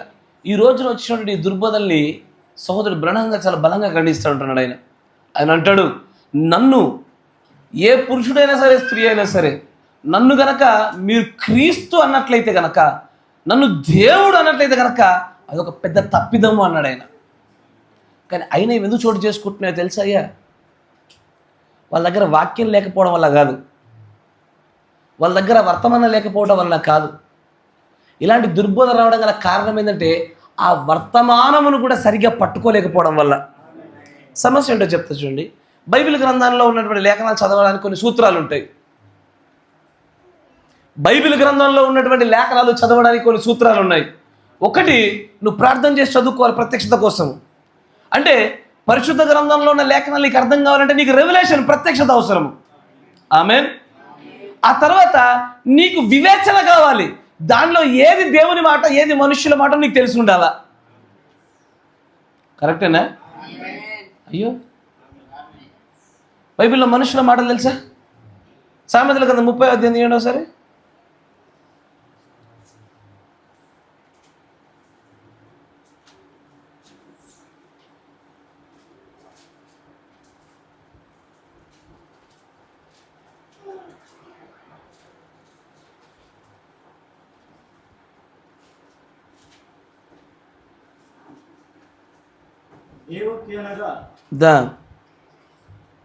యాకే కుమారుడైన ఆగురు పలికిన మాటలు, ఆ మనుష్యుడు ఈతేరునకును కుక్కలుకును చెప్పిన మాట నిశ్చయంగా మనుషులలో నా వంటి పశుప్రాయుడు లేదు. 31 కీర్తన 31 సామెత చూడండి. రాజైన లెముయేలు మాటలు, అతని తల్లి అతనికి ఉపదేశించిన దేవోక్తి. ఎవరెవరికి ఉపదేశించారు? తల్లి రాజుకు బోధిస్తున్న మాటలు. కిందికి రండి. దాంట్లో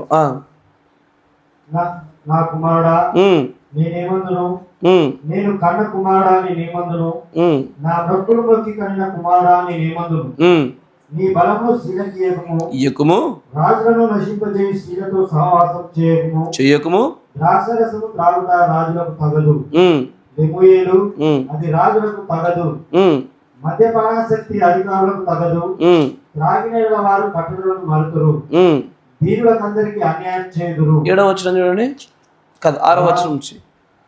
ప్రాణం కోరుచున్న వారికి మద్యం నేయుడి, మనోవ్యాకులం గల వారికి ద్రాక్షరసం నేయుడి.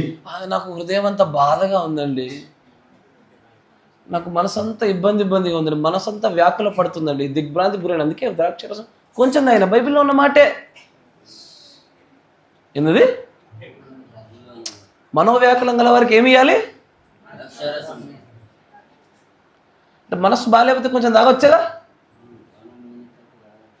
ప్రాణం పోయేటప్పుడు కూడా తాగొచ్చు. ఇప్పుడు తాగుతున్నా సస్తవురా అయినా తాగుతా, ఎందుకంటే పోయేటప్పుడు తాగమన్నాడు ఆయన.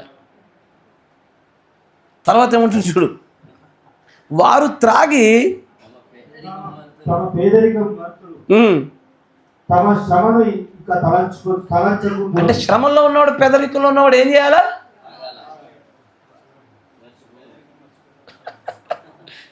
అంటే ఇది ప్రత్యక్షత లోపములో ఉన్నటువంటి విషయాలు.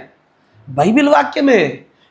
ఎవరికి చెప్తున్నారనే విషయం నీకు తెలియకపోతే అక్కడ కూడా ఇది బ్రహ్నం గారిని క్రీస్తు చేసి తను 7వ సంఖ్యల ప్రవక్తగా చేసుకున్నది కూడా అంతే.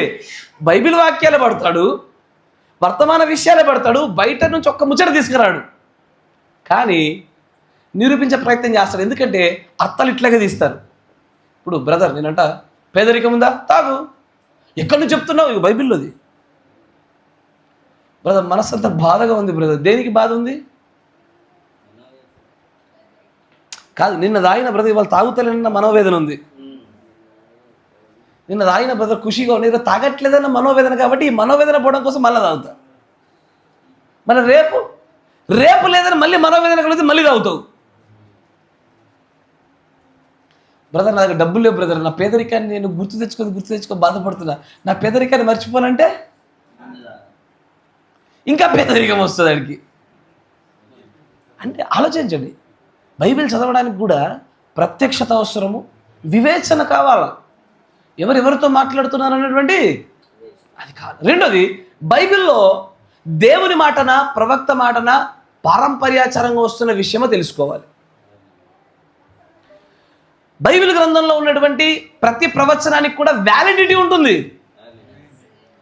అది ఒకసారి నెరవేర్పు జరిగించబడి ఆగిపోయేదా, ఒకసారి నెరవేర్పు జరిగించబడి మరలా కొనసాగింపుగా ముందుకు సాగేదా, అది తెలియపరచబడాలి. ఆమేన్. బైబిల్లో ఉన్న మరి ఒక అతిపెద్ద సూత్రం ఏంటో తెలుసా? కొంత ఇచ్చట కొంత అచ్చట. That is one of the greatest rule in the entire Bible. పరిశుద్ధ గ్రంథం చదవడానికి, గ్రహించడానికి అది అతిపెద్ద రూల్. అది కొంత ఇచ్చట కొంత అచ్చట, అంతేనా? ఈ వర్తమానం చదవడం కూడా నీకు అవే కావాలి. ఈ వర్తమానం చదవడానికి కూడా నీ దగ్గర మొబైల్ అప్లికేషన్ ఉంటే సరిపోదు, నీ కళ్ళ ముందు ఒక పుస్తకం ఉంటే సరిపోదు, ప్రత్యక్షత కావాలి నీకు, వివేచన కావాలి. కొంత అచ్చట కొంత ఇచ్చట అనే సూత్రాన్ని ఏంటంటే మర్చిపోకూడదు నువ్వు, అంతేనా? ఇది లేకుండా చదివిన, పట్టుకోగల ప్రయత్నం చేసిన సంపూర్ణమైన ప్రత్యక్షతలోనికి రాక కొత్తదైన వింతైన బోధలు పట్టుకొని వస్తారు. Praise the lord.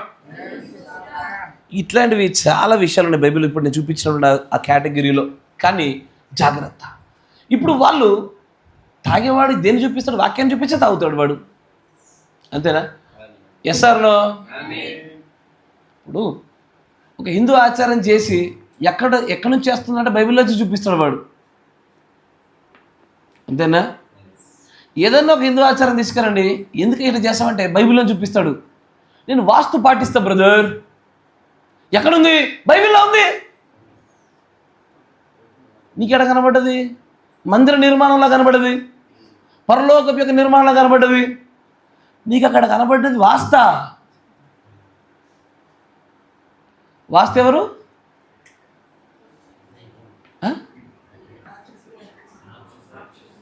దేవలోకంలోంచి జారి పడిపోయి బొర్రల బొక్కల పడ్డ ఒక రాక్షసుని పేరు వాస్తు.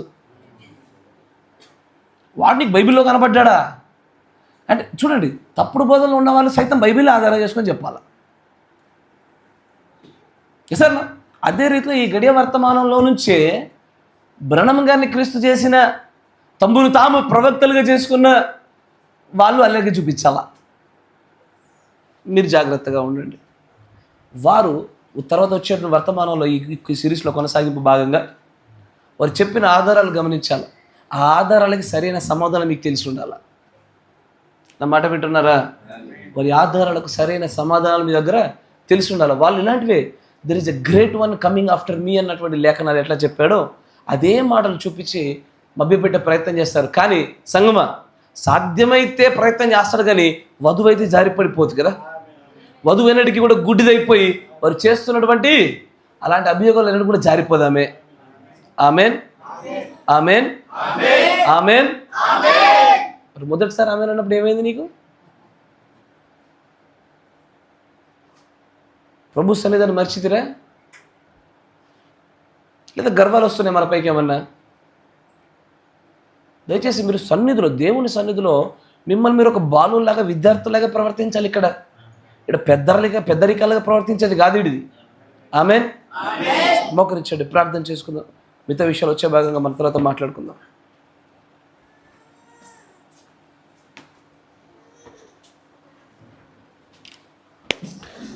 మోకరించాడు. బైబిల్ తర్వాత నేను మోకరించాను అన్నప్పుడు మీరు ఏం చేయాలంటే, ఇక బైబిల్ తీసి దానికి జిప్పులు పెట్టి మీ బట్టలు తీసి బ్యాగులో చదువుకొని ఇక అన్నీ చేసి లాస్ట్కి నేను ప్రార్థన అయినాక మోకరించినట్టు ఉన్నారు. మీరు ప్రార్థన అయినా కూడా బ్యాగులో పెట్టుకోవచ్చుగా. చాలాసార్లు గమనిస్తున్నాను నేను. దానికి జిప్పులు పెట్టి బ్యాగులో పెట్టి తర్వాత చేసుకోవచ్చుగా. ఏదైనా స్కూల్లో పిల్లోడు గంట కొట్టకుండా ఉరకడానికి సిద్ధమైనట్టు ముందే చదివి పెట్టుకుంటారు. ఎందుకు అట్లా? మీ పిల్లలు ఎట్లా తయారైనారు? ప్రార్థించండి రా అంటే బైబిల్ మూసి చదివి బ్యాగులో పెట్టే ప్రయత్నం చేస్తున్నారు. మోకరించండి అంటే వెంటనే మోకరించకుండా.